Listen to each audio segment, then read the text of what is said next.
When I was younger, we lived in apartments in Tollwood Road. Most families in Tollwood Road were young couples, one or two kids. People treated these apartments as a minor stop before they moved on elsewhere to better jobs, bigger homes, expanding families. There were woods behind the complex where the kids sometimes hung out. The school bus stop was right outside. There was an older lady in my apartment building who lived in 1D. She had a chubby face, and her graying hair was kept short in an old-fashioned bowl cut. Her apartment was on the ground level, and her balcony had a little path to enter the house. Every week, she had a private nurse coming in to check on her. Each day, she would sit in the balcony in her Adirondack chair, watching the kids return from school. Sometimes she would stop us and ask, "What time is it?"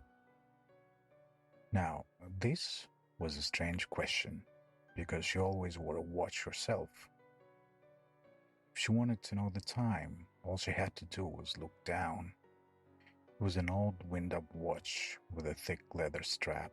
Once the old lady told me the watch had belonged to her husband. The kids called her Watch Lady. Most of them found her really creepy and never answered her. But I always did, because my mom told me to. Ma said the old lady probably just wanted to talk.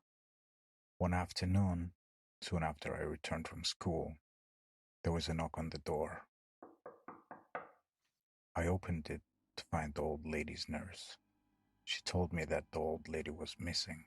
I had seen the nurse before in passing, but this was the first time I'd met her face to face. She was dressed in scrubs, but the most disturbing thing about her was the way she spoke. She had a slight smile on her face the whole time she talked to me, as if there was something funny about a missing old lady. Soon, the cops were there too.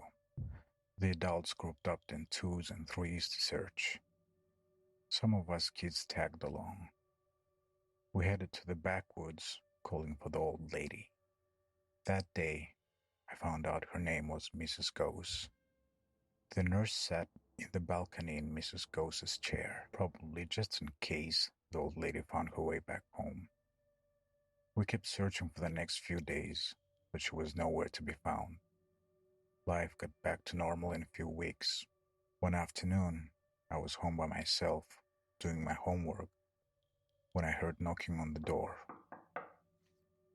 I was shocked to see Mrs. Gose outside. It was time, she said. She had to get away for a bit. Then she held out her hand and said, "I have something for you." It was the watch. "I want you to have it," said Mrs. Gose. With that, she turned and left. I was a bit nonplussed, to be honest. I wasn't sure if my parents would like me accepting something like this from our neighbor, whom we knew only very slightly, but she left before I could react. I tucked the watch into my drawer. "Watch lady is back," I told my mom when she came home from work. "Really?" said Mom, sounding surprised. She was sure Mrs. Ghost's apartment was still boarded up. She hadn't seen any lights there either. She went downstairs to knock on Watch Lady's door, but got no response. She returned mad at me. She thought I was pranking her. I didn't tell her about the watch. About a week after the incident, a body was found in the backwoods by an early morning jogger. It was in such an advanced state of decay that the forensic cops thought it had been out there for a couple of months, at least. There were a few ligature marks where the neck had been broken. Using dental records, they identified the body. It was Mrs. Gose. But the question that kept me up at night was this. If she had been dead for that long, how had she appeared at my door a week ago? And now, had she given me the watch? It was still there in my bedroom, tucked under my socks. They never did to figure out who had killed her. One day, building maintenance came by and cleared out her house. For a month afterwards, I dreamed of watch lady knocking on my door.